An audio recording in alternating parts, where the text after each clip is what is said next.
Hey, this is Livy spilling all the political tea, straight politics, no chaser. You know, the go-to for all your political needs.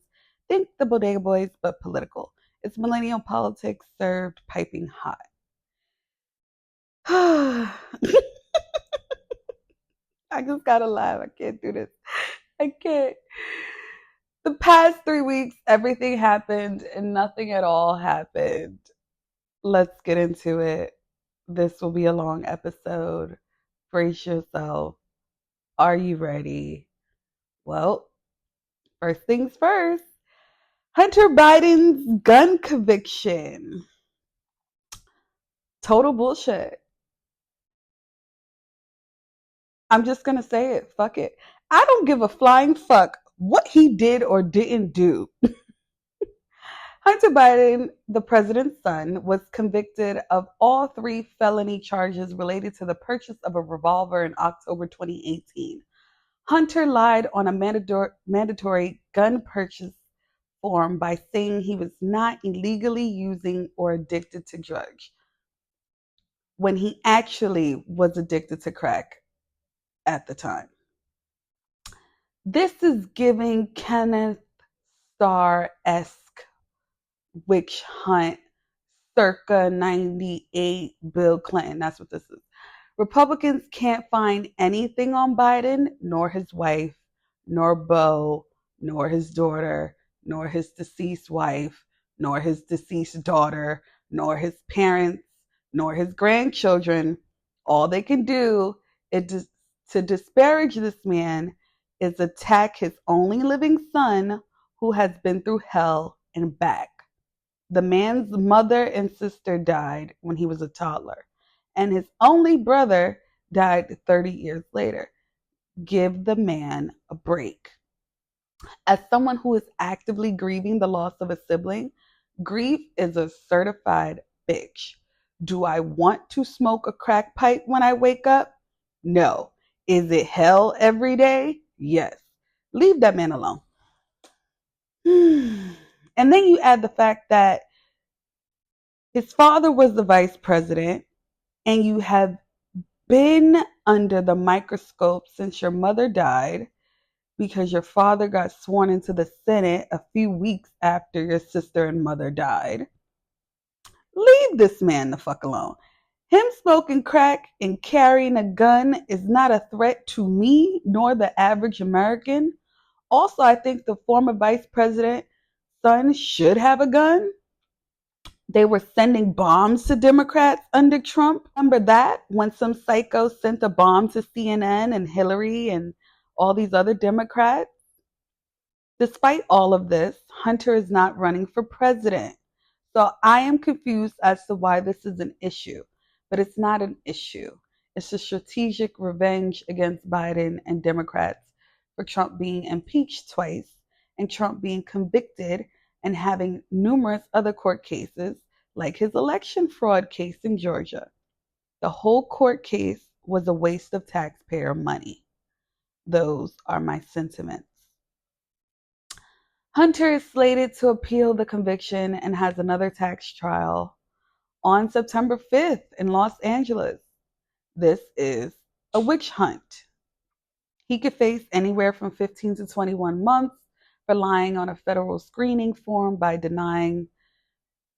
lying to a gun dealer and possession of a firearm while using or addicted to unlawful drugs. His max is 25 years, but he is a first-time offender, so that is not an option. The sentencing date is not for a few months and could actually take years. Please note, Biden could pardon his son, but he has said that he will not do it. I would do it. And I know our... I'm sorry. I know an orange goblin that would do so too. But Biden doesn't believe he nor his family are above the law. And since he is a lawyer and knows the law well, he's taking both of his son's cases in stride. I know he probably feels extremely guilty because, let's be honest, Republicans would not go after Hunter if Biden wasn't president. And that is the bottom line. So I feel bad that Biden has to deal with the literal persecution of his only living son. And it is because of his political ambitions, all while running a country that is in the trenches, running for re-election. It's all too much. Keep in mind, Trump's friend, Steve Bannon, filed an emergency application for continued release with the Supreme Court this week after a federal appeals court denied his request for release pending appeal of his convictions in May. Bannon was previously sentenced in 2022 for contempt of Congress after defying a subpoena from January 6th Select Committee. He is set to report to prison on July 1st and desperately trying to avoid it. But Bannon isn't the only Trump friend employee affiliate that is criminally innate. Peter Navarro, Michael Cohen, Paul Manafort, George Papadopoulos, Roger Stone, Rick Gates, and Allen Weisselberg have all been sentenced to prison for everything from contempt of Congress to campaign finance violations. And now Trump has been convicted too. These are the real criminals in America, not Hunter Biden, if you didn't know. Trump also went back to Congress for the first time since January 6th. Frankly, he should have been banned from the Capitol for being an insurrectionist, but that is just my common sense opinion, and common sense isn't common in this country. So here we are. He went to the Capitol to meet with vice presidential contenders, which he still hasn't announced, congressional allies, and former foes. He even met with his frenemy, Mitch McConnell, whom said that Trump earned the nomination, which I personally think is asinine because I would never endorse someone that made my colleagues and I run for our lives. Party affiliation or not, but that is just me. Just want to know who Trump's running mate will be, since he can't have Mike Pence because he made Pence run for his life on January 6th. Apparently, the short list is Doug Burgum, North Dakota's two-time governor, J.D. Vance, a Republican senator from Ohio, and Marco Rubio, Republican senator from Florida. There are others on the list like Tim Scott, Elise Stefanik, and Byron Donalds. But the whispers around are really around the first three people. No words. The earliest presidential debate in history is a few days away. So on June 27th, make sure you tune in. There were some rumors that Trump canceled it, but I guess it is still on. Their last debate was 1,300 days ago, and we all remember how that went. This debate can be real simple if Biden gives us what he gave during the State of the Union in January. And if Trump gives us what he gave when he debated Biden in 2020 and Hillary in 2016, pure unhingedness. The debate is coming down to an unhinged felon and someone who is painted to be physically and mentally unequipped. Biden needs to amplify his wins and explain any perceived shortcomings. Harp on his creation of 15 million jobs, reducing the cost of prescription drugs, having the lowest unemployment rate in 50 years, having the lowest unemployment rate for Black people in history, saving the country from one of the worst catastrophic economic downfalls since FDR during a global pandemic and post-insurrection. He elected the most Black people to the courts in history, put a Black woman on the Supreme Court. He fixed the baby formula shortage, and violence is down 50% across the country. No insurrection in sight. If he plays to his strengths, this will be easy. Then all he has to do is discuss the fact that Trump is a two-time impeached convicted felon, six-time bankrupt person, and known philanderer and sexual assaulter that cheats on his pregnant wife with prostitutes. Oh, and the fact that 40 out of 44 members of Trump's cabinet, including his own vice president, refused to endorse him. Simple enough, right? This election is about the wisdom, character, and judgment of the leader of the free world. And the only better candidate than Biden is Hillary. And y'all didn't like the pantsuit lady who would have been wrapping up her second term right now if she had won. So here we are. Elections have consequences. Watch the debate, pop some popcorn. You do not want to miss this. Please note that Trump said if he loses, there will be a bloodbath, i.e., another January 6th. Think about that when you go vote. Please also be aware there are a lot of cheap fakes going around. That is what Biden's campaign is calling these viral clips of Biden in a negative light. One came out recently of Biden talking to the skydivers at G7, but the Trump campaign made it seem like he was randomly and aimlessly walking off. The Trump campaign is engaging in a digital war against the Biden campaign, and these viral videos, taken out of context, is insanity. Don't fall for it. There is also another one of Biden and Obama on stage, and they're saying that Biden froze and Obama had to escort him off stage. Please don't believe the hype. Now, this is my favorite part of the episode, which I call BFFR, like make it make sense. I think it's self-explanatory. Dr. Fauci testified 3 weeks ago before a Republican-led House panel investigating the origins of COVID-19 and the government's pandemic response. Another waste of taxpayer money. Someone said the investigation is because Fauci was making up rules and regulations during the pandemic. Bitch, that was his job.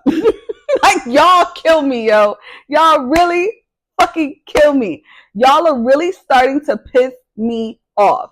Like, for real. The man saved lives and could have saved more if we didn't have a demagogue for president telling y'all to drink bleach and acid and horse tranquilizer and all kinds of things. Please go on from here with something else, please.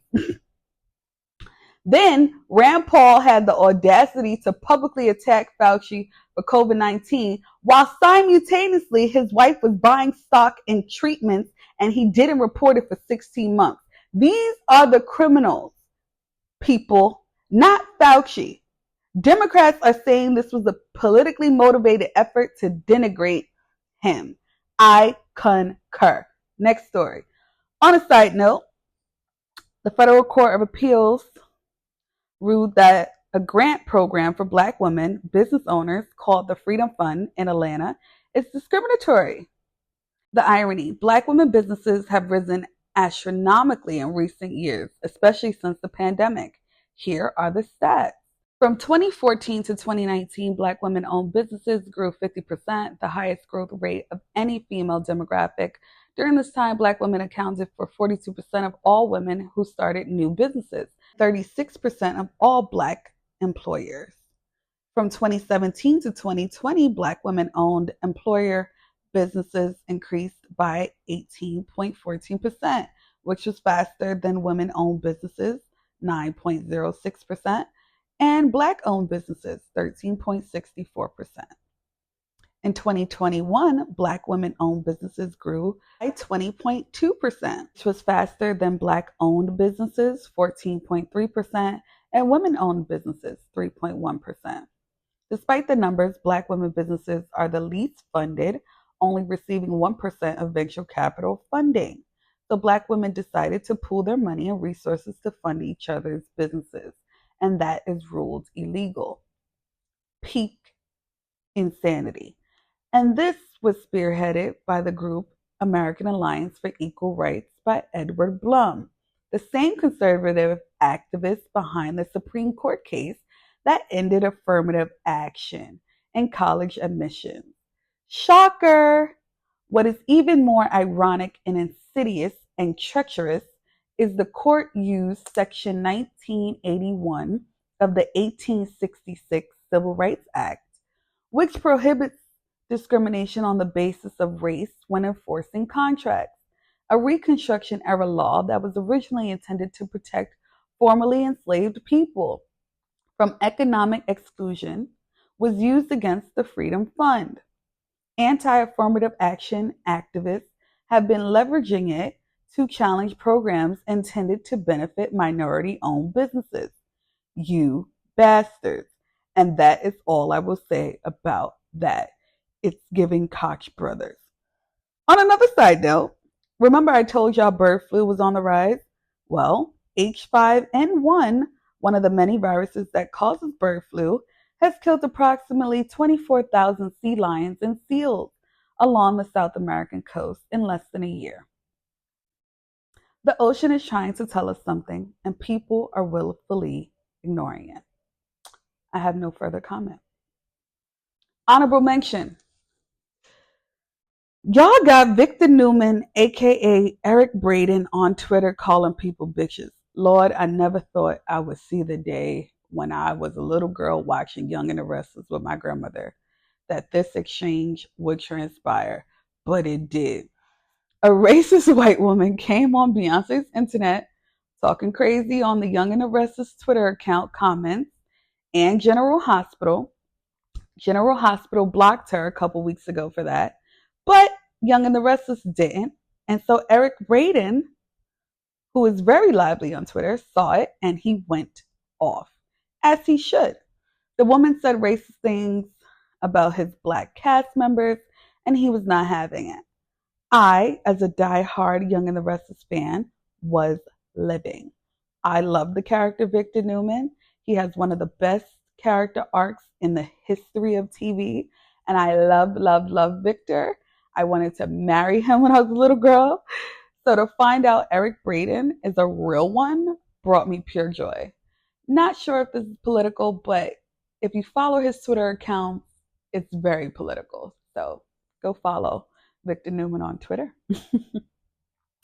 Now, I could have discussed today an Arizona man planned a mass shooting targeting African Americans at an Atlanta concert to incite a race war, the fleet of Russian warships leaving Havana after a 5-day visit to Cuba following planned military drills, Biden having another star-studded fundraiser with Barack Obama in LA, which raised $30 million, the Louisiana governor signing into law the 10 Commandments having to be displayed in every public school classroom, Republican lawmaker Mary Morrissey caught on camera pouring water into Democratic Representative Jim Carroll's bag multiple times in 5 months. She's fucking nuts. Trump talking about you just gotta laugh. You really gotta laugh. Trump talking about executing people at several White House meetings. That's not funny. But going back to the last point, please watch that video of this married lady pouring the water in this man's bag. Like, you have to watch this shit to believe it. Please just go back in your free time, whenever you need a good laugh. Like, she walked past this man's bag multiple times and poured water in it on camera, and they got her ass, and now she apologizing. Please just go watch it because it's hilarious. Like, you insidious. Like, you sick motherfucker. I'm sorry. I digress. That is hilarious to me. I saw that video. I was like, what is wrong? Like, how demented do you have to be? Like, you ain't got no scruples. As my junior high school English teacher would say, you ain't got no scruples. Like, you really have lost the plot. I wish I would walk past my colleague. I don't care if they're a Republican, an independent, a libertarian. I don't care. A Tea Party, a Trumper, a MAGA. I'm not taking time out of my day to pour no water in nobody's bag. I'm going to pour water on you, but I'm not pouring no water in your bag. That's like sick. That is peak passive aggressive. I'm done. Oh, Lord. Trump saying he never said to lock Hillary up, a blasphemously blatant lie. Yes, I'm making up words and phrases today, just like Republicans make up lies. Like, we all heard this man say lock her up.